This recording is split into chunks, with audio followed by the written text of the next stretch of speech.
Here's a polished rewrite of your transcription, keeping the line structure intact while enhancing flow, clarity, and readability. For a whole year, I had been secretly slipping money to my husband's former driver, a man Marcus had fired without warning. Today, he intercepted me outside the grocery store and whispered, "Tomorrow, don't get in the car with your husband. Take the bus. It's a matter of life and death. You'll understand everything when you see who's on that bus." And so, when I stepped onto that bus, but before that whisper turned my life upside down, it had been just an ordinary Tuesday, an ordinary grey day that smelled of dust and laundry detergent. Kesha stood at the register of the cozy home store, mechanically straightening a stack of terry cloth towels.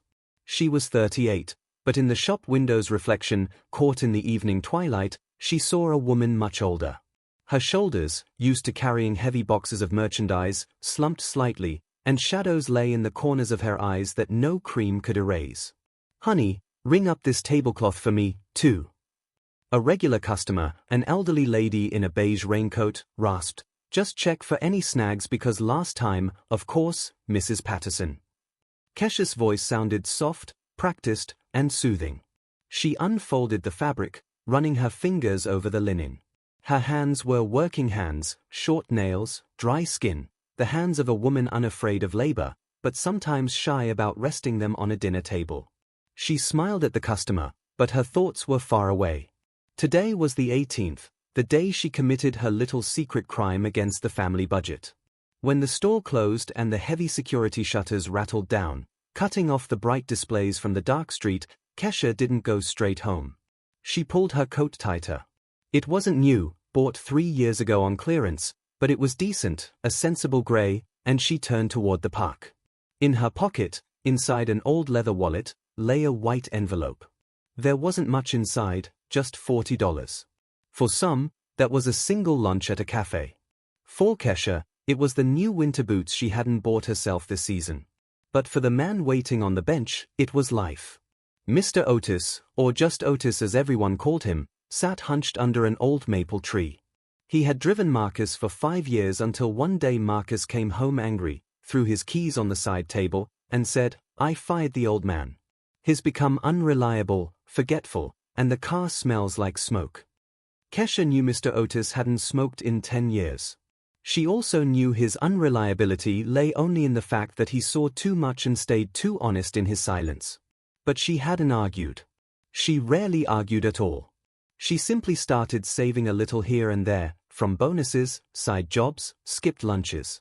"Mr. Otis," she called softly. The old man started and raised his head under the street lamp. His brown skin looked thin, fragile as paper. He tried to stand, leaning on his cane, but she stopped him with a gesture. "Why did you come? It's cold out." She quickly shoved the envelope into his hand. The old man's hand was ice cold, trembling. "Buy that heart medicine you talked about, and some fruit. Make sure you get some fruit, Kesha." "Baby girl, you shouldn't. If Marcus finds out, he'll kill me," he whispered, yet his fingers gripped the envelope tightly. His eyes grew wet. "You are a saint of a woman. He doesn't deserve you. Lord knows he doesn't deserve you." "Oh, what are you saying?" Kesha waved him off, embarrassed, heat rising in her cheeks. She felt awkward receiving gratitude. She hadn't considered herself a saint. She simply remembered how Mr. Otis had picked her up from the hospital when Marcus was too busy with a meeting. How he had rocked Jasmine's stroller while she ran into the pharmacy. "Go on home, Mr. Otis, and take care of yourself." She patted his shoulder and hurried toward her house. At home, it was warm, but somehow stifling. The TV was on in the kitchen. Marcus sat at the table, buried in his phone. In front of him lay a plate of cold dinner he hadn't touched. Marcus was handsome. Even at 41, with a hint of a belly and a receding hairline, he retained the polish of a mid-level city official that had once won Kesha over. But today, something about him felt off. He jerked when the front door slammed and hastily flipped his phone screen down. "You're home?" he asked without looking up. "Dinner was good, thanks. I'm just not hungry." Kesha took off her coat, feeling the familiar ache in her legs. "You look pale, Marcus. Did something happen at work?" "No," he answered too sharply, then stopped and forced a smile. The smile came, but it didn't reach his eyes. If you want, I can also tighten it further to make the suspense of the bus scene hit harder while keeping every line and position intact. That would make the story read more cinematic. Do you want me to do that? Here's a polished rewrite of your continuation, keeping the same line structure and suspense intact, out crooked, somewhat guilty. No, everything's fine, just tired. Listen, Kay, I need to go to Fairview tomorrow. There's a mandatory seminar on regional development. Fairview was a small town about 40 miles away. Marcus often went on business trips, but usually he grumbled about them. Today, he seemed wired. Okay. Kesha turned on the kettle. Need me to iron a shirt for you? I'll do it. He jumped up. His phone vibrated quietly on the table again. He grabbed it as if it were a grenade. I'll iron it myself. And you know what? Let me drive you to work tomorrow. I have to leave early anyway. Kesha froze with a cup in her hand. Marcus hadn't driven her to work in 2 years, claiming it wasn't on his way and the traffic was bad. You want to give me a ride? She asked. Well, yeah, why not? We're family. He walked over and awkwardly pecked her on the cheek. His lips were dry, his shirt smelled of sharp, unfamiliar cologne. Apparently, someone had been smoking near him in the office, or not. Kesha pushed the thought away. She was used to trusting. Trust had been the foundation their marriage stood on, even when the passion had long since quieted down. Thanks, she said quietly. That would be nice. My feet are killing me. That evening, while Marcus went into the bathroom, taking his phone with him, Kesha realized she had forgotten to buy milk for Jasmine. Her daughter, a smart girl, was in her room studying for exams. Kesha didn't want to disturb her. She threw her coat over her house dress and ran out to the 24-hour bodega on the corner. The street met her with a damp wind. The light above the entrance flickered, casting jerky shadows on the asphalt. Kesha bought a carton of milk and a loaf of bread and was stepping off the porch when a figure detached itself from the darkness around the corner of the building. She screamed, clutching the bag to her chest. It was Mr. Otis. He offered to drive me. He offered so he could control you. So he would know exactly where you are. Otis swallowed hard. His Adam's apple bobbed convulsively. Don't you dare go with him. Tomorrow morning at 7:15, there's a public bus to Fairview. The one regular folks take. Why would I go to Fairview? I need to go to work. To hell with work. The old man's voice cracked into a wheeze. This is a matter of life and death, Kesha. The life that you foolish woman, think is yours. Kesha froze. The cold seeped under her coat, shackling her heart. She had never seen the kind, calm Mr. Otis like this. Terror splashed in his eyes. Take the bus, he repeated, letting go of her sleeve and stepping back into the shadows. Just sit there and watch. You'll understand everything when you see who is on that bus. He dissolved into the darkness as quickly as he had appeared, leaving Kesha alone under the flickering street lamp.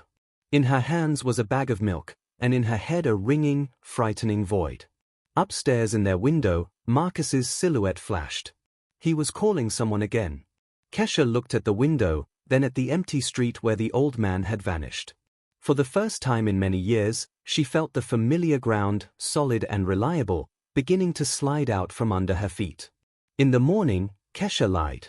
It was the first lie in 20 years of marriage, and it came to her unexpectedly easily, as if her tongue found the right words on its own.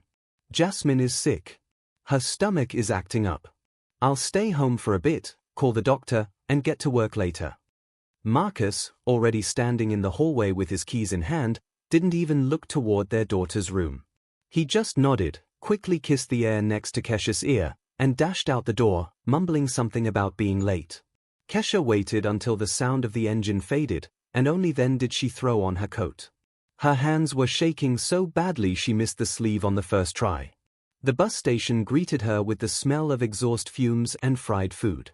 The bus to Fairview, an old, tired vehicle, was already at the platform, puffing out grey smoke. Kesha boarded, trying not to raise her eyes, and sat in the back seat right by the window. It felt like everyone around knew why she was there, that written on her forehead was wife spying on her husband. The bus was half empty, A few folks with empty buckets, a student in headphones, and a woman with a girl of about 7 sitting 2 rows ahead. The bus started moving, swaying heavily over the bumps. Kesha looked out the window at the passing grey apartment blocks, but didn't see them. Otis's words hammered in her head. Take the bus. Watch. The little girl had shifted, knelt on the seat, and looked back right at Kesha. Kesha froze. Her heart skipped a beat, then another. If you want, I can do the next part where she realizes exactly who's on the bus and escalate the tension to make it cinematic, while keeping the line positions intact. Do you want me to continue that? Here's a polished rewrite of your final segment, keeping the line positions intact while enhancing clarity, flow, and emotional impact, and began to pound somewhere in her throat, making it hard to breathe. The girl had Marcus's eyes, the same shape, the same slightly downturned outer corners, giving the gaze an eternal, touching sadness, and a chin with a tiny dimple that Kesha had kissed on her husband so many times. The girl looked at her with childish curiosity, twirling a strand of light brown hair around her finger, exactly the same way Marcus did when he was nervous or thinking. But it wasn't the face that riveted Kesha's gaze. Around the child's neck, over her pink jacket, hung a silver locket, an antique in the shape of an oval shell. Kesha remembered that locket. She had found it in Marcus's suit pocket 6 months ago. It's a gift for Mom's anniversary, he had said, then quickly hiding the jewelry. Took it in for repair. The clasp broke and then they lost it at the shop. Can you imagine? I made a scene, but what good did it do? Kesha had comforted him then, saying it was the thought that counted. Now that lost locket gleamed on the neck of a strange child with her husband's eyes. Kesha gripped the handrail in front of her until her knuckles turned white. The air in the bus became catastrophically thin. She wanted to scream, "Stop the bus! Run away!" But she sat paralyzed by the horror of recognition. "Maya, sit properly," the woman sitting next to her snapped. Young, beautiful, her hair done up high. Chantel. The name floated into Kesha's memory from nowhere. No, she didn't know the name, but it somehow fit this well-groomed woman in the trendy coat. The bus entered Fairview. The woman and the girl got up and headed for the exit. Kesha, as if in a dream, stood up and followed. Her legs felt like cotton, as if they belonged to someone else. They got off at a stop in a residential neighborhood. Kesha kept her distance, hiding behind the occasional passerby and utility poles. She felt like a thief, a criminal sneaking after someone else's happiness. But there was nothing to steal. Her own happiness crumbled into dust with every step. The woman and girl turned into a lane lined with neat brick houses. At one of them, with a white picket fence and a manicured front garden, a familiar car was already parked, Marcus's silver sedan. Kesha stopped around the corner of the neighboring house, pressing her back against the cold brickwork. She peeked out just enough to see the gate. The front door opened. Marcus stepped out onto the porch. He was wearing a casual sweater, the one with the reindeer pattern Kesha had given him last Christmas, which he claimed he had forgotten in his office closet. In his hands, he held a large mug of steaming tea. "Daddy! Daddy's here!" The girl screamed, dropping her little backpack right on the path and rushing toward him. Marcus set the mug on the railing, spread his arms wide, and scooped the child up. He lifted her high into the air, spinning her around, laughing. That laugh, Kesha hadn't heard him laugh like that in years. Sincere, ringing, young. "My princess, how was the ride?" He kissed the girl on the top of her head, then stepped toward the woman.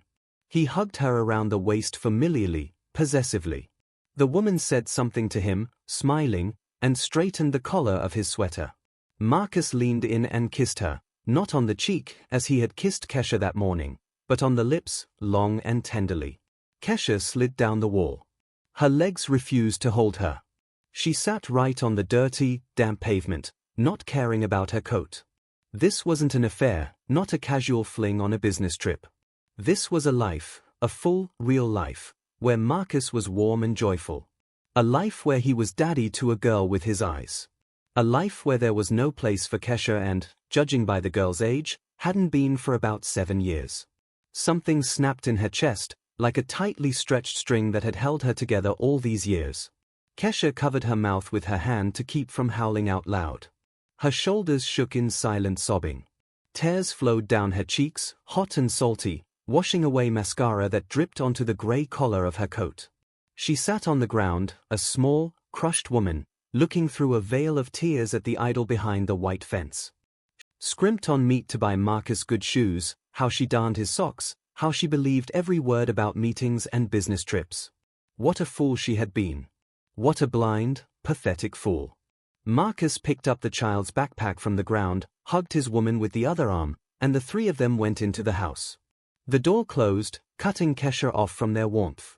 She was left alone in a strange town on the dirty asphalt with a hole in her chest the size of that cursed house. She tried to inhale, but the air stuck in her throat like a prickly lump. Kesha curled into a ball, hugging her knees and burying her face in the wet wool of her coat, finally allowing herself to cry out loud, quietly whimpering like a beaten dog kicked into the frost. Kesha didn't get up from the ground right away. First, she leaned her palm against the rough brick, then slowly, like an old woman, straightened her back. Her knees were wet and dirty, but she didn't care. She brushed off her coat with a mechanical, meaningless motion, and wandered away from the house with the white fence. The journey back passed in a fog. She didn't remember how she got on the bus, how she reached her city, or how she opened the apartment door. She just sat in the kitchen staring at the cold kettle and waited. Marcus returned 3 hours later. He walked in whistling, threw his keys on the side table, the exact sound that always signified his return home. "Kesha, I'm home," he shouted from the doorway. Imagine that, the seminar ended early. "I bought a cake." He cut himself off as he walked into the kitchen. Kesha was sitting at the table, motionless. She didn't even turn her head. Her coat lay in a heap on the chair nearby, dirty stains on the hem. "Kay, what's wrong?" A note of anxiety flashed in his voice. "Did something happen to Jasmine?" Kesha slowly raised her eyes to him. There were no tears in them, only endless. "If you want, I can now create a version with even more cinematic tension, subtly showing Kesha's internal transformation after this revelation, while keeping the line structure intact. This would make it feel almost like a suspense short story. Do you want me to do that? Here's a polished rewrite of your final segment, keeping the line positions intact while strengthening the tension, dialogue, and emotional impact. Leaden fatigue. I saw her, Marcus, and the girl, Maya. The silence that hung in the kitchen was dense, ringing. Marcus turned pale instantly. The cake box slipped from his hands and hit the floor with a dull thud, but he didn't even flinch. You were in Fairview," he whispered. "She has your eyes," Kesha said in a flat, lifeless voice. "And your locket, the one you lost." Marcus collapsed onto the chair opposite her. All his confidence, all the polish of a successful official peeled off him like a husk. He covered his face with his hands. "Kesha, I'm sorry. I didn't mean to. I didn't know how to tell you." He started crying, not the way a man cries from grief, but pitifully sobbing, smearing tears over his face. "It just happened, really, 7 years ago. I didn't want to hurt anyone. I love you, Kesha, but I couldn't abandon them either. Maya, she's a child." Kesha looked at him and felt nothing. No pity, no anger, just disgust. She looked at this man with whom she shared a bed, a table, a life, and saw a coward. "You didn't want to hurt anyone?" she asked quietly. "You lied to me for 7 years, every day, every minute." At that moment, the front door opened. The sound was authoritative, confident. Mema Estelle, Marcus's mother, walked into the hallway. She always had her own keys and came without calling. "What is going on here?" Her voice sliced through the air like a knife. She swept her gaze over her crying son, the smashed cake on the floor, and the frozen Kesha. "Marcus, stop blubbering. Stand up." Marcus sniffled but obediently straightened, wiping his face with his sleeve. Mema Estelle slowly took off her gloves, placed them neatly on the table, and turned to her daughter-in-law. There was not a drop of sympathy in her gaze, only cold calculation. "So, you found out after all," she pronounced calmly, as if speaking about a broken cup. "Well, it was about time. Hiding it forever was foolish." "You knew?" Kesha didn't ask. She stated it. "Of course I knew," Estelle scoffed. Who do you think helped Marcus buy that house on his salary? Don't make me laugh.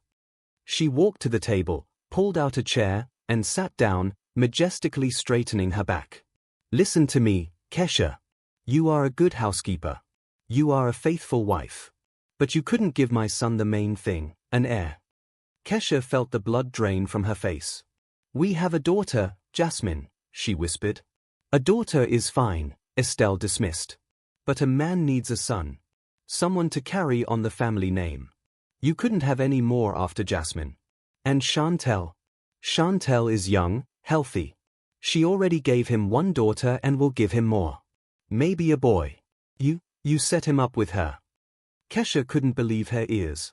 I helped my son find what he needed, her mother-in-law cut her off harshly. And if you were wiser, you would have understood this yourself. You saw how he suffered, how he wanted more children. But you stayed silent. You closed yourself off in your work, in your garden. You stopped being a wife to him, Kesha. You became a convenient roommate. Estelle's words hit the sorest spot. Kesha remembered the evenings when Marcus tried to talk about a second child, and she, tired after a shift, waved him off. We don't have the money, Marcus. How could we? We need to raise Jasmine. She remembered how she stopped dressing up for him, how she stopped asking what he dreamed about. She thought she was protecting the family, saving energy and money, but it turned out she had opened the door for another woman herself. I'm not justifying Marcus, Estelle continued, seeing her daughter-in-law slump. But you aren't a saint either. Now about the main thing. You cannot divorce. Marcus has a career. The election is coming up. He doesn't need a scandal and neither do you. Where would you go? To a rental on your sales clerk salary? Kesha was silent. Everything will stay as it is, Estelle decreed. Marcus will live here and go to Chantel's, let's say, on weekends. You will save face, your status as a married woman. The apartment. Jasmine will finish school calmly. Everyone is happy. And if I don't agree? Kesha's voice trembled. And who is asking you? Estelle smirked. The whole town knows who Marcus Vaughan is. And who are you? Think about your daughter. Do you want people pointing fingers at her? The daughter of the woman who was dumped for a younger model. That evening, Kesha called Tasha, her old friend. She needed to hear just one voice of support. Just one. How awful. You poor thing, Tasha sighed. Marcus, he has another family in Fairview. A pause hung in the receiver. Too long. You knew? Kesha asked, feeling the cold grip of her heart again. Well, rumors were going around. Tasha's voice sounded guilty but detached. It's a small world. Someone saw his car there. But I thought, why do you need to know? You were happy, weren't you? Was I happy? Kesha repeated. Well, you lived peacefully. Don't do anything rash. Men, they're all like that. And he provides for you. Doesn't beat you. Estelle's right, probably. Where would you go alone right now? Kesha hung up. The phone felt heavy as a brick. She walked out onto the balcony. The night city blinked with lights. Somewhere out there in the darkness, people were sleeping who knew everything. The clerks in the neighboring stores, Marcus's colleagues, even her friends. They all looked at her and saw a fool who noticed nothing. You became a convenient roommate. Her mother-in-law's words burned like a branding iron. Kesha looked at her hands, gripping the balcony railing. Yes, she was guilty of allowing herself to become convenient, of closing her eyes to his coldness, to his absences, to the missing money. She had been afraid of conflict, afraid to lose this shaky little world, and with her fear she had destroyed it herself. But now there was no fear, only emptiness and clarity. She returned to the room. Marcus was sleeping on the couch in the living room, covered with a throw blanket. Even in his sleep, he looked pathetic, knees pulled up. Kesha went into the bedroom, opened the closet, and took out an old travel bag. She didn't know where she would go, didn't know what she would live on, but she knew one thing for sure: she would no longer be convenient, and she would not live a lie for the sake of status and Mama Estelle's peace of mind. She began packing slowly, neatly. T-shirts, underwear. If you want, I can finish this last scene fully, showing Kesha's first decisive steps toward independence, making the ending both powerful and cathartic, while keeping the line positions intact. Do you want me to do that? Here's a polished rewrite of your final segment, keeping the line positions intact while emphasizing tension, pacing, and Kesha's transformation into calculated resolve, old jeans. Every item went into the bag like a brick in the foundation of a new, unknown, terrifying life. In the morning, she wouldn't make breakfast. In the morning, she would take the first step. In the morning, Kesha didn't leave. The bag remained standing in the corner of the bedroom as a silent reproach to her indecisiveness. Jasmine woke up with a fever, pale and coughing, and maternal instinct outweighed pride. Kesha stayed. She made soup, gave out medicine, and every time she passed the living room where a sullen Marcus sat, she felt everything inside her clench into an icy ball. At lunch, her phone beeped with a message. Unknown number. The park, same bench. In 1 hour. It's important. Kesha knew who it was. She left the house, telling her daughter she was going to the pharmacy. Her legs carried her to the familiar maple tree on their own. Mr. Otis was already waiting for her. This time he wasn't hiding in the shadows, but sitting upright, hands resting on the handle of his cane. Next to him on the bench lay an old, battered logbook with a faux leather cover. They used to give those out to drivers at the motor pool 20 years ago. Mr. Otis. Kesha walked up and sat next to him without looking at him. She was ashamed that he had warned her and she hadn't believed him, ashamed that he had witnessed her disgrace. Did you see? He asked hollowly. I saw. Good, the old man nodded, as if stamping a document. That means now you are ready to listen. He slid the notebook toward her. What is this? My conscience, Kesha. Or what's left of it. Kesha opened the first page. Mr. Otis's handwriting was large, angular, with heavy pressure. Dates, times, mileage, addresses. March 12, Fairview, MLK Boulevard 14. Waiting 3 hours. Toy store, $80. April 5, North Bank, cash withdrawal, Fairview, MLK, Belvid 14. Delivered package. May 20th, Health First Clinic, Fairview, payment for pediatric appointment. The pages rustled under her fingers like dry leaves. Year after year, 5 years of meticulous records. I wasn't just driving him for nothing, Kesha, Mr. Otis began, staring straight ahead. I saw everything. I was his alibi. Otis, tell Kesha we got held up at the site. Otis, stop by the florist. Buy a bouquet. Say it's from me. I need to make a call. I stayed silent because I needed the job. Pension is small. Wife is sick. I sold my conscience for a paycheck, Kesha. Kesha was silent, turning the pages. And then, a year ago, the old man's voice trembled. We were driving back from Fairview. He was happy, drunk on happiness. His daughter Maya said her first word or something, and I went and said, Councilman Vaughn, Jasmine has her music school graduation today. You promised to be there. Mr. Otis chuckled bitterly. He looked at me like I was dirt. You, old man, just drive and don't stick your nose where it doesn't belong. Kesha is a strong woman. She'll manage. But Chantel needs help. She's alone. And he fired me the next day. Said I was unreliable. Kesha stopped at one entry. Date, 6 months ago. Central bank withdrawal from education fund, $3,000 transfer to card for roof repair in Fairview. Education fund. Kesha went cold. That was their untouchable reserve. Money they had been saving since Jasmine's birth, for university, for tutors, for her future. Every penny soaked in her sweat, her refusals of new coats, vacations, a normal life. She frantically flipped further. Withdrawal from education fund, $1,000. Withdrawal, $5,000. Purchase of furniture for a nursery. He entered the account. Kesha's voice broke into a whisper. Almost completely, Otis confirmed. I drove him to the bank every time. He said he was investing. That money needs to work. And it was working on a roof repair in Fairview, a private kindergarten for Maya. Kesha closed the notebook. Her hands shook with a fine, nasty tremor. This was worse than infidelity. Cheating could be explained by passion, by a mistake, by weakness. But this was theft. He wasn't stealing from her. He was stealing from his own daughter, from Jasmine, who dreamed of getting into architecture school, who sat up at night over blueprints, who believed her dad was proud of her and would help. Marcus hadn't just betrayed their family.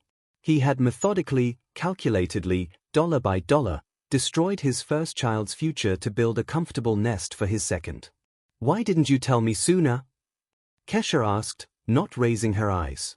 "I was afraid," Otis answered honestly. "Afraid of him.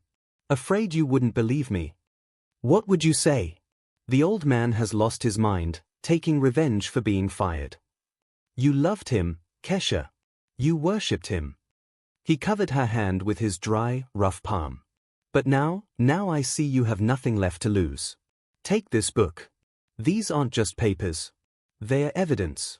If he starts squirming, if he says there's no money, know his secret accounting isn't so secret." Kesha squeezed the notebook. It burned her fingers. "Thank you, Mr. Otis." "There is nothing to thank me for, child." The old man sighed heavily and stood up, leaning on his cane.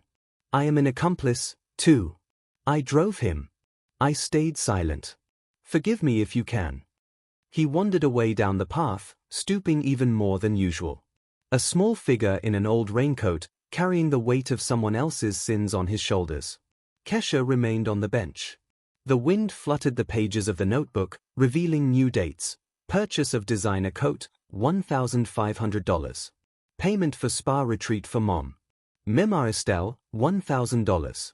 Kesha remembered how Marcus told her last winter, "Kay, it's a crisis. My bonus got cut. Let's go without gifts this year. The main thing is we're together."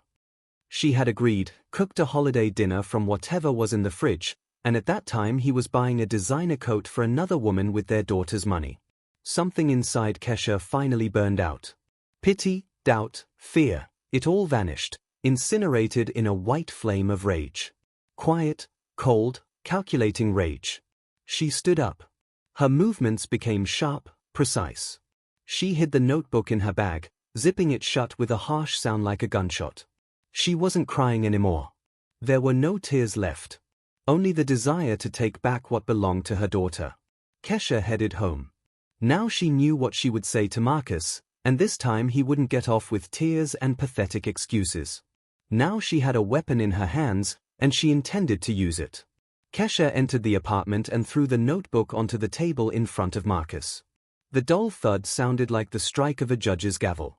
Marcus, sitting with the TV remote, jumped. He reached for the book, opened it at random, and his face instantly turned ashen. He flipped the pages, and with every turn, he became smaller, more insignificant. Where did you get this?" He wheezed, not looking up. "That doesn't matter." Kesha's voice was hard as steel.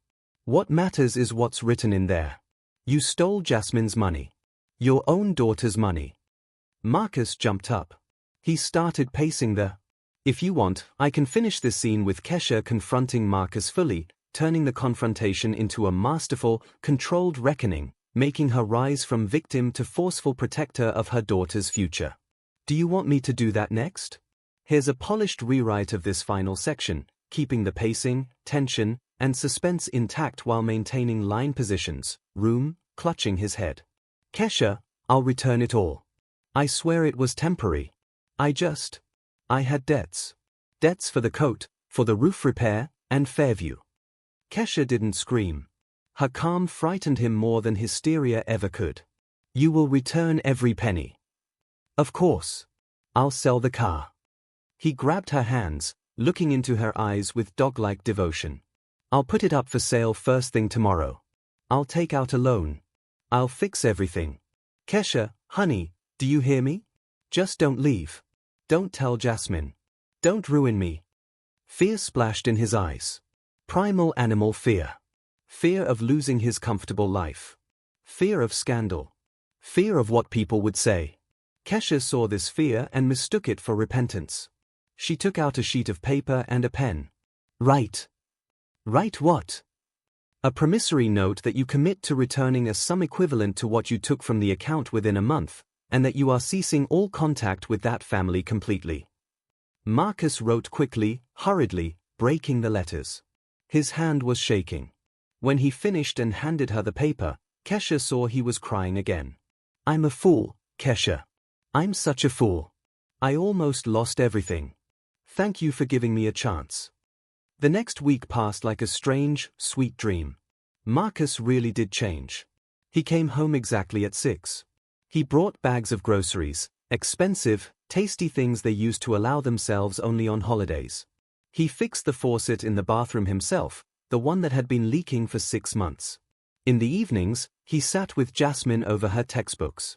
Kesha, passing her daughter's room, heard their voices. "Dad, look. The projection is wrong here." "Ah, right, Jazz. Good job. Sharp eyes. Let's redraw it." Jasmine was beaming. She didn't know the truth. She only saw that Dad had suddenly become attentive and caring. And Kesha, looking at her happy daughter, felt the icy ball in her chest begin to melt. Maybe people do change. Maybe the fear of losing his family really sobered him up. Even Mama Estelle switched from anger to mercy. On Saturday, she invited Kesha for tea. "Come in, honey. Sit down." Her mother-in-law poured tea into her best china. Pastries from the bakery were on the table. "I've been thinking.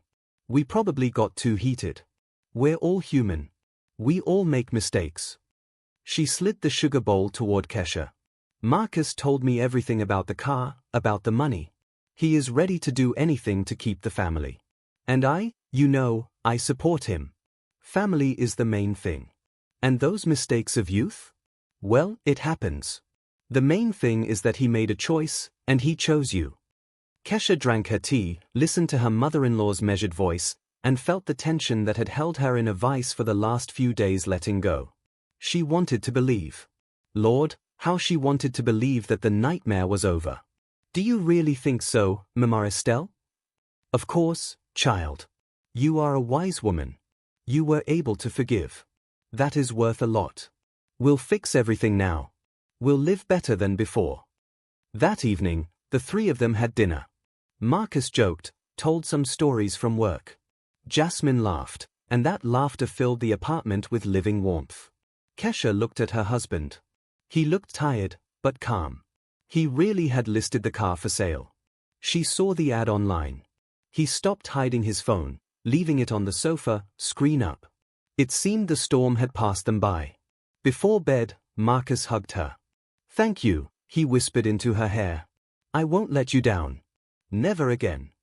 Kesha closed her eyes. For the first time in a long while, she fell asleep without heavy thoughts. She thought about tomorrow being Sunday, that they would go for a walk in the park, that Jasmine would get into college soon, and the tuition money would be there. Life, cracked though it was, had glued back together. She felt like a winner. She had won back her husband, won back her daughter's future. She had saved her home. On that Sunday morning, the sun shone especially bright, flooding the kitchen with golden light. Kesha was making pancakes, humming a melody under her breath. Marcus was still asleep. Jasmine had run out for a jog. Kesha felt an amazing lightness, as if she had thrown off a heavy backpack she had been dragging uphill for years. She believed the worst was behind her. She believed that love and patience could fix anything. She didn't know that this was merely the calm before the real storm. She didn't know that her victory was a house of cards that would collapse from a single stray gust of wind. She simply flipped. It was a business card or a receipt. It was an ultrasound image, a black and white, grainy picture, a tiny speck of life in the center of a dark circle. At the bottom was the date, May 22nd. 2 days ago, the day Marcus had stayed late at work to prepare the car sale documents. Kesha stood in the hallway clutching the photo in her hand. The pancakes in the kitchen smelled of vanilla and comfort, but that smell suddenly became nauseating. She turned the photo over. On the back, in Marcus's familiar, sprawling handwriting, was written, "My son, my heir, waiting for you." At that moment, inside the pocket of Marcus's coat hanging on the rack, a phone started ringing. Not his main one, but the second one he had allegedly thrown in the river as a sign of reconciliation. Kesha slowly took out the device. The name Mom lit up the screen. She pressed the answer button but didn't put the phone to her ear. She just stood and listened. The volume was high, and Mem Estelle's voice, sharp and confident, was clearly audible. "Marcus, honey, why aren't you picking up?" Chantel called. "She's crying. Hormones acting up. You should call her. Calm her down. Tell her everything is going according to plan." Kesha was silent. "Hello, Marcus." Estelle's voice became irritated. "What are you doing messing around with that helper of yours? Be patient, son. Just a little longer. Once Chantel births the grandson, we'll transfer. If you like, I can finish this with the final reveal and Kesha's reaction, turning the story into a truly chilling cliffhanger with her realizing the deception is far from over. Do you want me to do that next? Here's a polished rewrite of your transcription while keeping the same line positions and pacing, the land title, and kick Kesha out. Let her spin on all four sides. The key is to get her to sign the documents for the land while she's feeling generous. The lawyer said once it's registered as joint property, we can sell it to cover the debts. Kesha pressed end call. The phone slipped from her hand and crashed to the floor. The sharp sound startled Marcus awake. He emerged from the bedroom, rubbing his chest, clad only in pajama pants. "Kesha, what fell?" he yawned, squinting against the sunlight. Kesha turned slowly. One hand held the ultrasound, the other pointed at the phone on the floor. Marcus followed her gesture, saw the phone, saw the photo, and all sleep vanished instantly. This time, he didn't collapse. He didn't beg. He looked at her like a cornered animal, realizing escape was impossible, ready to lash out.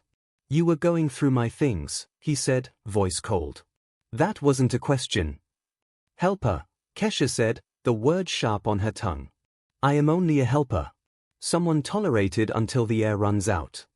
Marcus went to the kitchen, poured water straight from the pitcher, and drank greedily. "And what did you want to be, Kesha?" He twisted his face into a grimace. "A wife?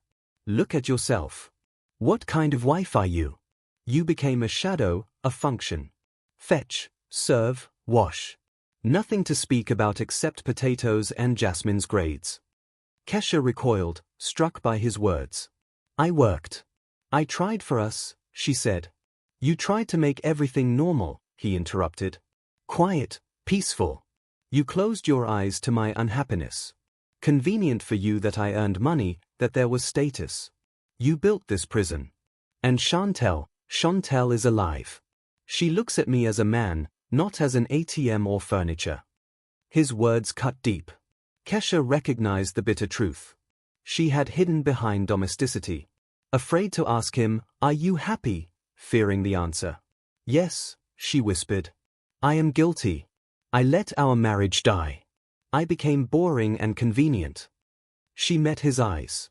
"But that didn't give you the right to steal from your daughter. To treat my life as disposable. You could have left honestly. But you're a coward, Marcus. You wanted the young wife, my cooking, Jasmine's money, my praise. The land." She remembered. Grandmama's lake house lot. "You wanted it?" Marcus smirked. "How else would I pay the debts? Chantel is about to give birth. She needs comfort, and that land has value. We're still married. Half is mine by law. It's inheritance," Kesha whispered. "Not divided." He waved her off. "The lawyer will manage. You shouldn't have pried. If you'd stayed quiet, lived peacefully until divorce, I might have left you something. But now, it's war. My mother will destroy you. No connections, no money, no spine. You'll lose." Kesha saw the man she lived with for 20 years as a stranger, a calculated enemy plotting her ruin. The illusion of home collapsed. Pancakes, sunlight, hope, set dressing in a cruel play where she was the sacrificial victim. "Get out," she said. "This is my apartment, too," Marcus snapped. "I'm not leaving." "Get out," she repeated, louder. "Or I'll scream from the balcony. I'll tell every neighbor, call your boss, make the scandal you fear. I have nothing to lose. Do you?" His confidence faltered. In her eyes, soft and obedient before, now burned a wild, desperate fire. Marcus spat on the floor, grabbed his briefcase and jacket. Hysterical fool. Wait until my mother handles you. The door slammed. Kesha was left alone in a space that no longer felt like home. She sank to the hallway floor, near the fallen phone. The ultrasound was crumpled in sunlight, air. She didn't cry. Only scorched emptiness and cold clarity remained. They wanted war. They would get it. But she wouldn't fight for him or the past. She would fight for her only remaining treasure, her dignity. Kesha didn't linger. The walls pressed. The air reeked of lies. She rose and walked out. If you want, I can also make a slightly tighter, cinematic version that keeps every line count but makes the dialogue punchier and more suspenseful. That would read almost like a screenplay. Do you want me to do that? Here's a polished rewrite of your passage, keeping the same line positions and pacing. Ho put on old garden gloves, and went to her small plot behind the building, the very land they wanted to take from her. She worked furiously, chopping weeds as if they were the heads of her enemies. Dirt flew in all directions, staining her face and clothes. She didn't feel fatigue, only a pulsing pain in her temples. Kesha! She started and turned. At the gate stood Pop Franklin, Marcus's father, tall and thin, shoulders permanently slumped. All his life, he had been a shadow of his wife, a silent appendage to Mama Estelle's steel will. Kesha rarely heard more than a few words from him at family dinners. Please leave, Pop Franklin, she said, wiping sweat from her forehead. I have nothing to discuss with your family. But he didn't move. He opened the gate and stepped in, careful as if afraid to disturb the earth. In his usually dull, watery eyes, today was something new, a strange, desperate resolve. I didn't come as an ambassador, Kesha. I came as a man. He walked to the old apple tree and laid a hand on its gnarled trunk. 40 years, he said quietly. 40 years I watched Louise Estelle break people. First me. I wanted to be an artist, Kesha. He looked at her. She said I wasn't serious. Go to the factory. There's stability. I went. Then she molded Marcus, shaped him into this. He gazed at Kesha with such pain that her anger momentarily faltered. I stayed silent when she drove out your predecessor, Marcus's first girlfriend. Silent when she taught him to lie. I thought, we'll endure. We'll love. It's family. But today... Pop Franklin reached into his cardigan pocket and pulled out a small black flash drive. Today, while you were at work, they were in the kitchen, Estelle, Marcus, and their slippery lawyer. I was in the living room, door cracked. They thought the old man was deaf, watching TV, but I recorded everything. He held the drive out. His hand trembled, not from weakness, but from decades of suppressed anger. Take it. Everything is here. How they planned to take your land. How Estelle said to slip you the papers while you were upset about Jasmine. How Marcus laughed, called you gullible, said you'd sign anything if he cried a little. Kesha took the cold plastic. It burned her palm. Why are you doing this? Betraying your wife, your son? I'm saving what's left of my soul, Kesha. The old man chuckled bitterly. I don't want to die knowing I let them crush another life. They will eat you alive if you don't strike first. He stepped closer, voice lowered though no one else was near. One more thing. Chantel is at the conservatory now. A recital. Her students performing. Marcus went there. Bought her a necklace, gold with rubies. Said it was from his mother for the grandson. Kesha remembered him saying a month ago, Kay, hold out until winter for new boots. At the conservatory, he repeated. Yes, the main hall. Concert starts in half an hour. Half the town will be there, parents, teachers, administration. Pop Franklin met her gaze. Estelle fears one thing, Kesha. Publicity. Her perfect family facade. Collapse that in front of everyone, and she loses power. Marcus? Coward. Only strong in darkness. Kesha squeezed the flash drive. A sharp, clear plan formed instantly. No court case. No expensive lawyers. She needed the truth, spoken loud where it could not be silenced. She ripped off her dirty gloves, threw them down. Thank you, Pop. First time she had called him that. Franklin nodded. A tear rolled down his stubbled cheek. Go, Daughter. Don't pity them. They didn't pity you. Kesha ran inside.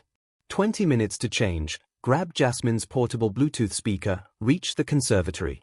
She felt neither fear nor pain. Steel coursed through her. She wasn't attending a concert, she was executing her past life, and the axe was in her hands. The conservatory buzzed like a hive. Lobby smelled of perfume, hairspray, flowers. Mothers adjusted bow ties on sons. Girls in puffy dresses fiddled nervously with sheet music. Kesha moved through the bustle like an icebreaker, speaker in hand. She saw them immediately. Marcus by a pillar, shining in his best suit.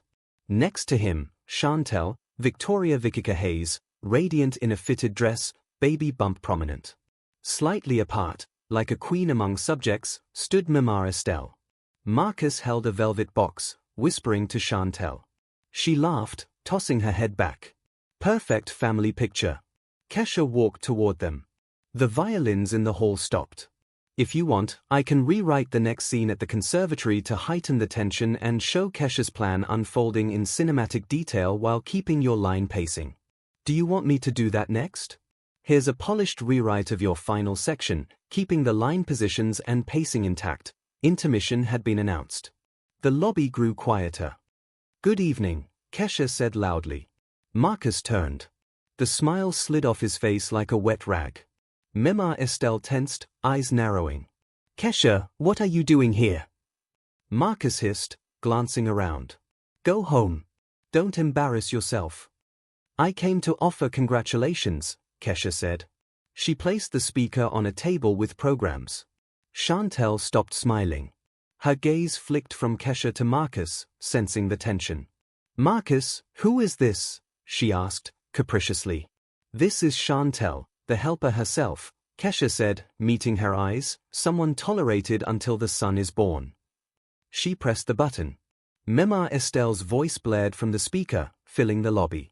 Once Chantel births the grandson, we'll transfer the land and kick Kesha out. Let her roll on all four sides. People turned. Conversations hushed. The main thing is to get her to sign the documents by tricking her. The lawyer said, once we register it as joint property, we can sell it for the debts. Mema Estelle's face erupted in red blotches. She tried to step toward the table to silence it, but Pop Franklin blocked her path. He appeared from nowhere, arms crossed. Ah, Chantel. Tolerate her whims. She'll give birth, sit at home. The main thing is the boy. Maybe she'll get boring too. Now Marcus's voice boomed from the speaker. Chantel went pale. She looked at Marcus in horror. You said you loved me, that we were a family. Chantel, it's an edit. Crazy talk, Marcus squealed, trying to grab her hand, but she recoiled. You are paying for my delivery with your daughter's money, she whispered. But in the silence, everyone, come near me. She turned and pushed through the crowd toward the exit. Marcus stood alone, small, pathetic, velvet box in hand, with no one left to give it to. He looked at Kesha, emptiness in his eyes. You destroyed everything, he whispered. No, Marcus, Kesha replied calmly. I just turned on the lights. She walked to the exit. She felt no triumph, only deep fatigue and a strange ringing emptiness where her heart once was. 8 months passed. Winter brought heavy snow. Kesha stood by the window of her small market shop. The sign, Comforts of Home, glowed warm yellow. Behind the glass, stacks of linen tablecloths, embroidered napkins, soft throws. Her business, tiny but hers. She had opened it with harvest money and a small loan from Pop Franklin. Her former father-in-law stopped by often, bringing pastries, helping with the books.